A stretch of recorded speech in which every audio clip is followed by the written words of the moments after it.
Good evening, Fernwood. It is your next door nebbish Neil, and it's time for us to have a little neighborhood watch with another episode of Mary Hartman. Mary Hartman. We are watching episode 241 today, and that's from March 7th, 1977. Last week had some big bangs, so let's take a look. Mary is motivated to improve the working conditions at the factory, but Tom thinks that she is wasting her time and that she shouldn't be rocking the boat. Heather thinks that she is a nun and has been running around with a towel on her head like a habit. The relationship between Mary and Kathy has been strained, though mostly Kathy is distraught because the baby Shumway has been stolen. Her roommate Howie Freeze has been doing what he can to inspire hope in Kathy and use his radio connections to start a search for the missing baby. Grandpa Larkin asked his girlfriend Barbie to move into the Shumway residence. George almost kicked them out, but changed his mind after Martha reminded him that Grandpa Larkin was helping to pay the rent. When it comes to the Haggers, Charlie has assured Loretta that she is his first priority, but Loretta thinks that Charlie is still spending too much time with his friend Mac. Cleaning woman Lila is still making trouble for the Jeters, threatening to blackmail Wanda about their relationship and sabotaging Merle's press appearance. She's also been lacing Merle's stomach pills with poison. In addition to that, she poisoned a slice of pie intended for Merle, but Mary accidentally served it to the new police chief, who immediately dropped dead. Lucky for Lila that the town believes that the chief dropped dead because he was overweight, so Lila is entirely scot-free. Pat Gimble visited Mary to say her final goodbye. She is leaving town with Nat Dearborn on a mission to help empower survivors of domestic abuse. And if you haven't been watching for a couple of weeks, you may have missed that there is a monstrous new force in Fernwood, led by Vernon Bales, who has moved into the Fetter, McCullough, Gimble home next door to Mary. Vernon is the leader of a white supremacist organization called the Glorious Guardians of Good, and he plans to grow the group from a nice suburban Ohio town like Fernwood. Investigative reporter Howie Freeze, also Kathy's roommate, wishes he were able to track down this mysterious organization and doesn't realize exactly how close he is to their base of operations. And then last Friday, George and Mary visited the Capri Lounge to get Martha a job to distract her from the depression that has taken over her life. The owner says that the only position available is a part-time bartender job, and he's not willing to hire Martha until George agrees to pay half her salary. After that, Martha gets home with the good news for Kathy, who is still yearning for the missing baby Shumway. Martha, seeing the unused baby clothes, starts humming a mysterious tune. Then Mary and Kathy split a popsicle when Kathy notices a locked cabinet. They open the cabinet to find many items that have gone missing from their homes over the last week. It seems like Martha is a kleptomaniac, and they're worried what will happen with her new job at the Capri. Wanda Jeter told Lila that no one would believe her blackmail claims because Wanda's word is better than Lila's. However, Lila has stolen Wanda's diary and is beginning to get a lot more ambitious. And then at the factory break room, Vernon and Tex recruit Tom, Charlie, and Mac into the GGG. The boys have absolutely no idea of the agenda of the group and wonder why things are so hush-hush, but in the meantime, they are happy to be part of a secret society. And everyone, it was a big week, so I expect things will be getting bigger. Why don't we find out?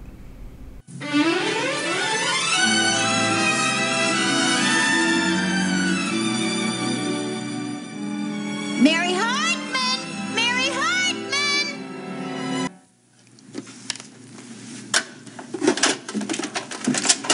Hey, hi, guys. Hey, thanks. How you doing? All right. Kiwi. Oh, yeah.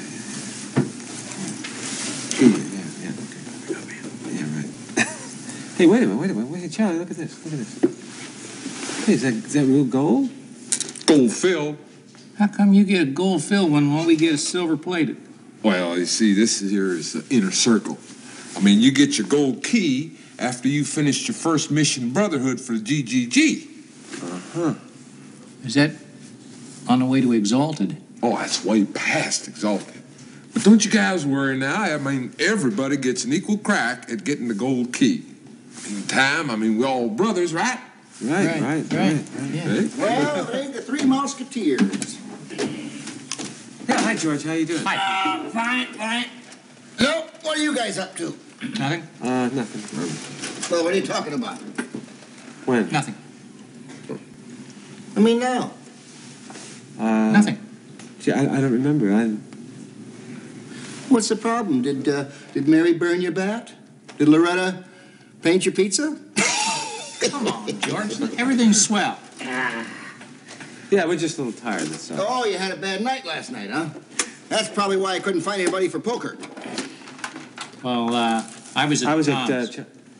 No, Oh, he was at at my my... Oh, yeah. What the hell is that all about? Well, we were house hopping. Yeah, you probably missed us in one of the crossings. Yeah. Oh, really? Yeah. Hi, gang. Hey. Morning, Mr. Vale. Excuse me some way. Mr. Bales. Listen, I've got some great news. The GGG is going to give a big social wingding tomorrow night. You know, the kind where you meet each other's better halves. And but the guy whose house we usually use, well, his mom's got polyps, so we can't use it. And yeah, I thought of you, Tom. Hey? Could we use your house? Oh, yeah, sure. I'll have to check it out with Mary. Good. I just saw her in the hall, and she said yes. 8 o'clock, all right? Sure. Yeah, we do. Hey, listen, I got one favor to ask you. See, George, it's Mary's dad, so, you know, he'd really like the chance to get into the group. I know. He feels left out. Yeah. We understand these things. But we have to go slow, letting new guys in. You see, we're exclusive, and we're going to stay that way. Each new member has to be the right member, or the whole thing just falls apart. Yeah, that makes a lot of sense, yeah. Okay, tomorrow night at 8 o'clock? 8 o'clock. My house? Sungawi. So,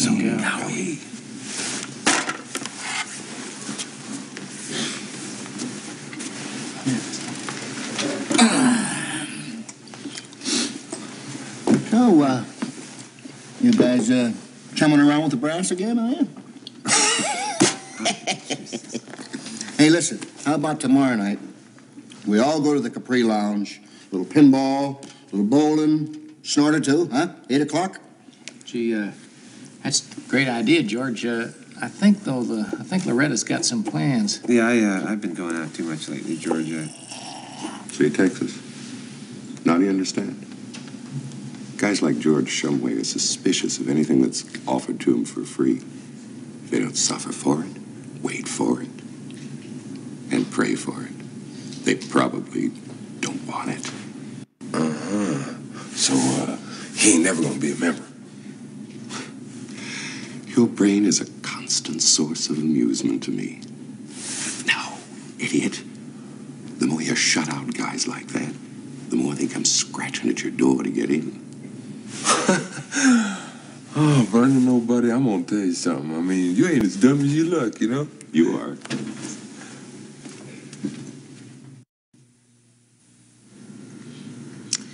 Well, now that everyone's got their seats, what do you think we should do? What do you mean?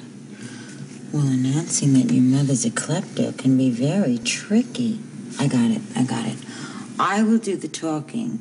Then when I give you the signal, ta-da, you open the cupboard, okay? I don't see why we have to make this such a big production. Kathy, I don't see this as being a big production. Good evening, everybody. You are gathered here as one family under one roof, and that's what I would like to talk to you about tonight. The family sticking together in the time of crisis. This is a family that pulls us together, sticks together, and tugs through respectively. And on behalf of all of us, I just want to say thanks. No, wait. Wait a minute. Now, da-da-da-da-da-da, Ma's a klepto. Kathy, now.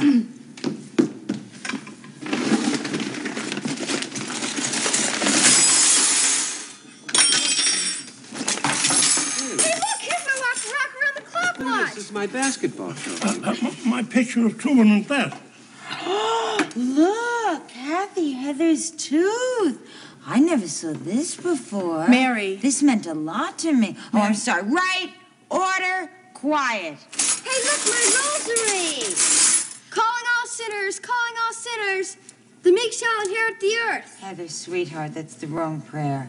Then the Lord commandeth, thou shalt not steal. Hey, look at this, huh? Look at this, my little baby shoes. I think they're mine. I wonder where Mother picked up this number. That's mine.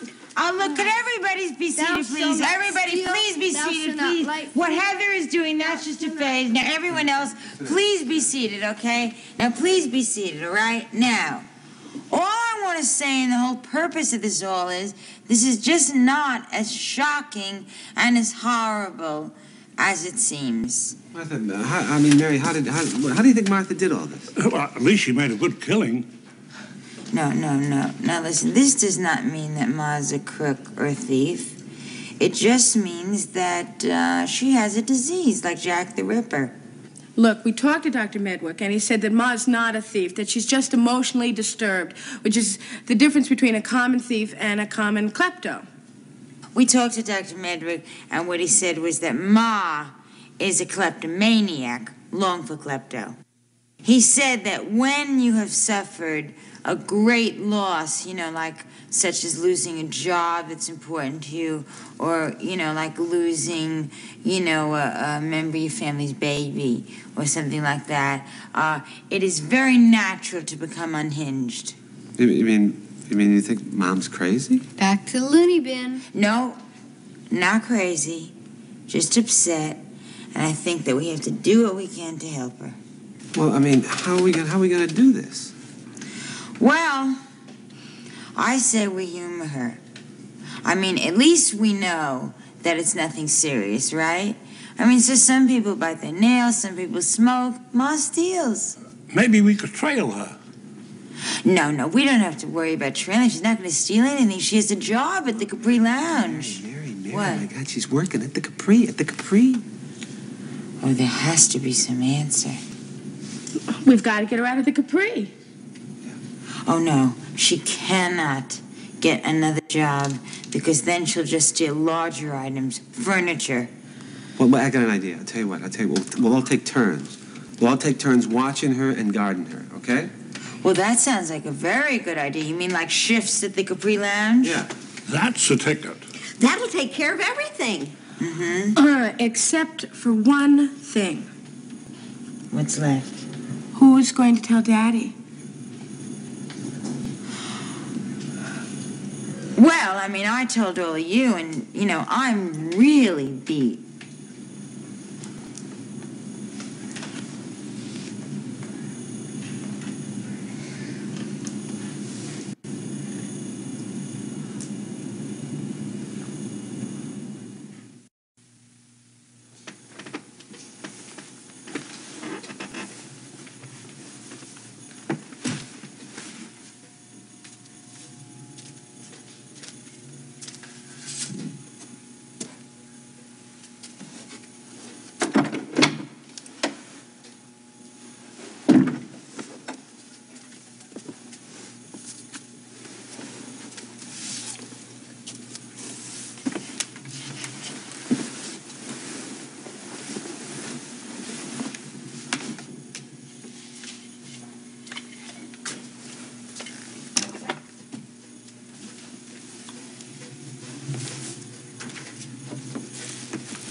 At no time did I fear for my own personal safety.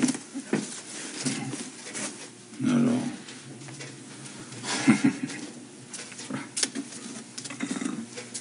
Two pairs is too many. No, I would be. I would be honored. I'd be greatly honored to accept.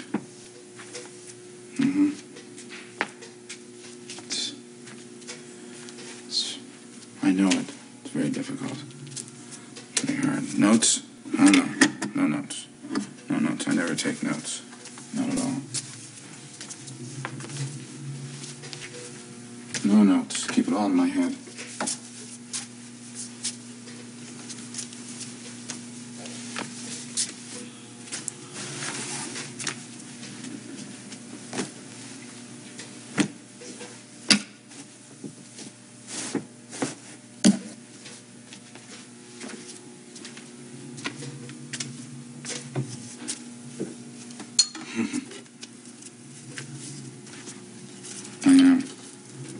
Not that I ever,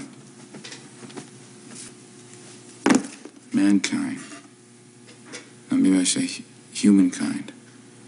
Humankind, yeah. May I have a receipt for that? Thank you. Thank you very much. Thank you. Yeah. What if I said I was a member of no ethnic groups?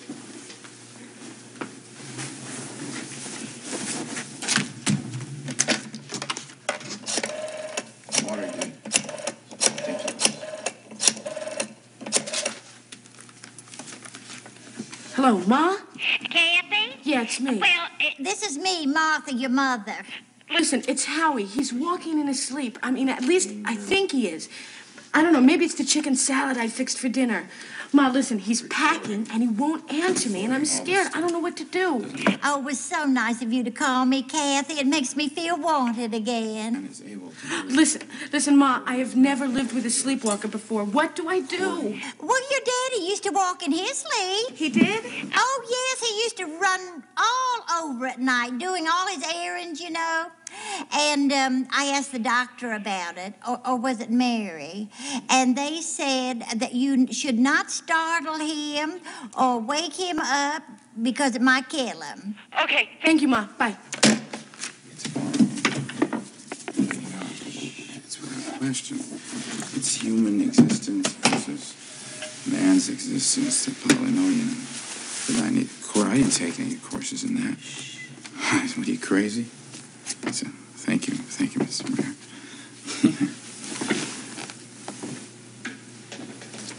Are you awake? Howie? I was sleepwalking? Well, you were walking and talking. You were a regular one-man show. But I wasn't sure if you were sleeping because I thought sleepwalkers walk like this. Oh, no. Oh, it's weird. Oh, I guess I do it because it releases my frustrations, my tensions.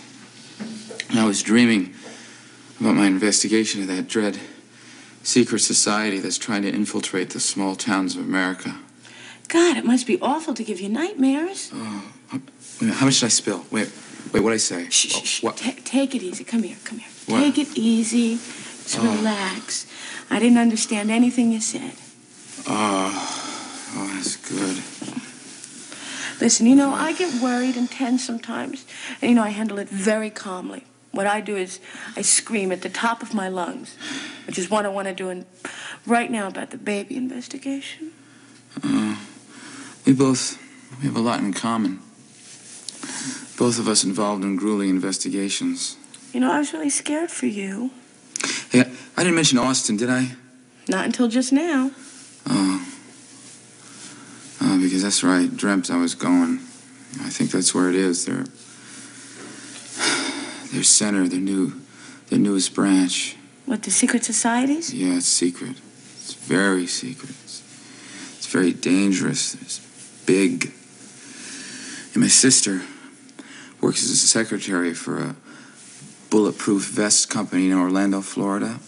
And her husband ran away with him, and she called me the minute he went underground. Kathy, this is big. This is Pulitzer Prize big. It's enemy within big. This is big enough to get me out of jockeying discs and into real reporting. Shh, just calm down. Don't. Yeah. Oh, I want to be where the action is. Oh, but here I am stuck in this one-horse town. I want to go to Austin. I want to go to the center where the action is. Yeah. I want to go. Howie, Actually, the only secret I was wondering about is when you said I love you. Who were you saying that to? Do you remember? Huh? Howie? Oh, Howie.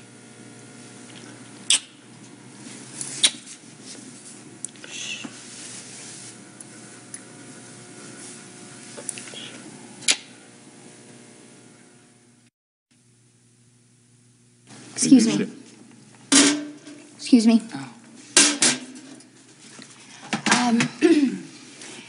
No, I'll ask for it when I want it. No. Mr. Mayor? Excuse me. Mr. Mayor? Mr. Mayor, do you remember that chief of police who came here and ate pie and died? Nigel Quinlan. Yeah. Well, copy now. Poor slob, yeah. Well, have they buried him? Put in here, yeah. Oh, so they're not going to do an autopsy or anything like that, right? Oh, yeah. They'll get around to that, sure. Why? Why are they going to do an autopsy? Well, he obviously died of a heart attack. Oh, don't you remember how big he was? It was simply obviously a heart attack. I mean, why don't they just go ahead and bury the poor man? I mean, well, why are they going to chop him up? Oh, I hate when they do that. I think it's sick. Well, no, it isn't, silly. That's what coroners are for. Oh, but it's not right to chop up people like frogs. I don't even like tattoos. Well, can't somebody call up somebody and tell them not to do it? I mean, just say that he died of a simple heart attack? Well, that's what the autopsy will show. Oh, I don't like cutting. I think somebody ought to call them and tell him he died of a heart attack. Lila, let me get something straight here.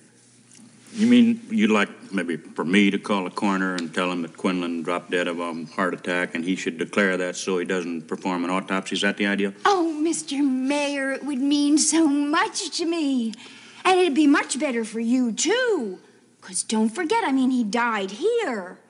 People might think he had food poisoning, like in French restaurants. Food poisoning? Well, Lila, first of all, Merle can't stop an autopsy. No, of course I can't do that, but I don't understand what the big deal is here. I mean, just because one person comes over here and drops dead at the table of food poisoning, nobody else did. Well, I say you gotta do it. You're the mayor, and you can do it. And you gotta do it. And you had better do it.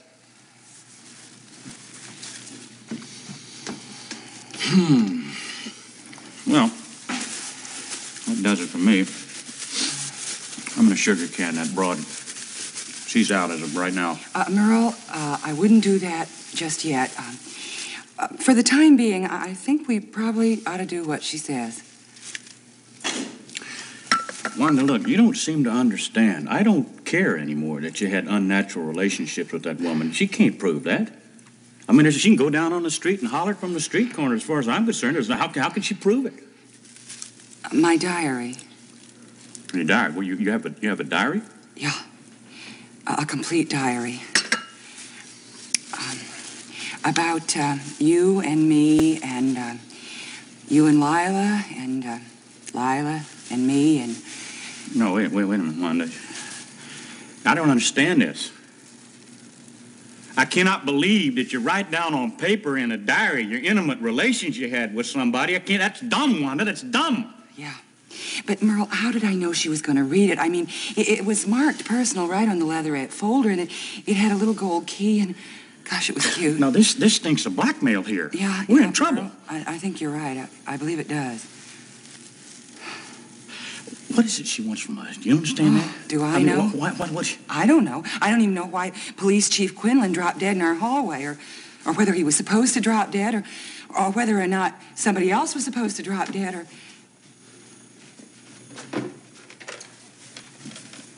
I brought you your paper and the phone. Are you finished with that plate? Yeah, I'm through.